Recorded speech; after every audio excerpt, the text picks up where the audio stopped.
انا عايزه اقولك ان الكحك ناعم طبعا، هو سخن مش عارفه امسكها. ما يبرد شويه بقى نشوفه مع بعض، بس هو كده استوى وطعمه وريحته مش عايزه اقولك جايبه لاخر الدنيا. بصوا بصوا الكحكايه عامله ازاي، بصوا دايبه دايبه، انا مش عارفه اكسرها بايدي بس بصوا بصوا دايبه ازاي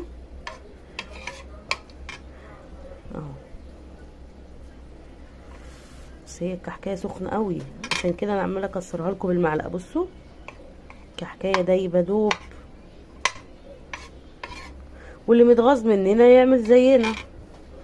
اشوفكم على خير حبايب قلب ام حمزه، متنسوش الاشتراك والتعليق لو عجبك الفيديو، اوعي تنسي التعليق والاشتراك. اشوفكم على خير، كل سنه وانتم طيبين.